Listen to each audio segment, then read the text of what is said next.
Bonjour à tous et bienvenue dans Déclic, le podcast qui tente de décrypter Google Ads et plus généralement l'univers du SIA.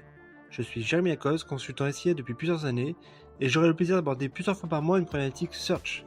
Sans langue de bois mais toujours avec bienveillance, l'ambition au cours de chaque épisode est de déconstruire les mythes autour de Google Ads, une plateforme qui vient de fêter ses 20 ans en partageant mes échanges, lectures et retours d'expérience.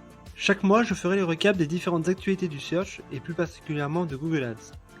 Dans ce quatrième exercice, je vous propose de faire un focus sur le Google Marketing Live 2022 qui s'est déroulé à Zurich. Comme vous le savez, j'ai eu la chance de prendre part à cet événement qui s'est déroulé sur un jour et demi.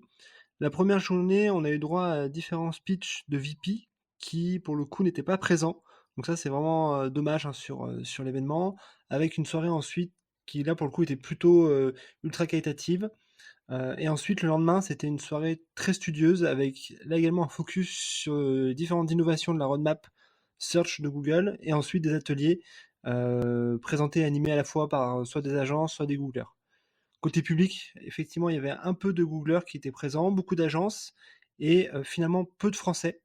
Ce que je retiendrai de l'événement, c'est qu'il y a eu beaucoup d'annonces, mais surtout des annonces tactiques, c'est-à-dire beaucoup liées au paramétrage et peu d'annonces de grande envergure, mais je vais y revenir tout de suite. La première grande série d'annonces concerne le shopping, avec d'un côté donc la démocratisation du multi-search, qui est une nouvelle fonctionnalité prônée par Google, qui permet à la fois de scanner un produit via Google Lens et d'y associer une requête.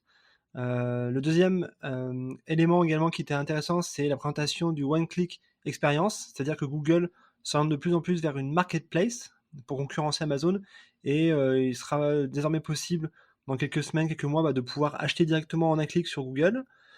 Troisième opportunité, c'est l'extension chat, avec l'intégration également d'un chat interactif directement dans les annonces. La quatrième possibilité qui est également intéressante, c'est l'intégration de la 3D, notamment dans les Google Shopping.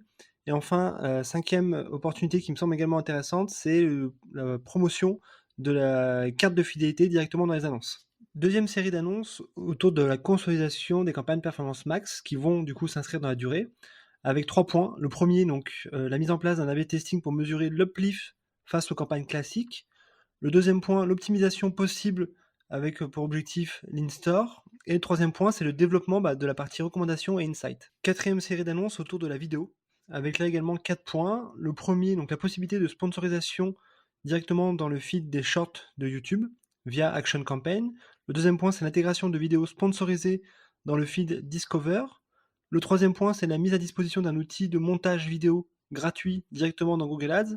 Et enfin, le quatrième point, c'est la possibilité de créer des campagnes TV connectées depuis DV360. Enfin, dernière série d'annonces autour de l'approche Test and Learn, avec d'une part donc l'évolution et la maturation donc de l'onglet Insight, avec notamment un focus sur la partie attribution, budget, audience qui sont aujourd'hui peu développés. Deuxième point, c'est la possibilité notamment de mesurer l'uplift des conversions en se basant sur la géographie et les users. Et enfin, le troisième point, c'est également mesurer l'uplift des campagnes YouTube sur le search. Voilà, cette quatrième revue d'actu est terminée avec une roadmap produit très soutenue pour Google, avec 3 priorités depuis des années qui semblent se confirmer.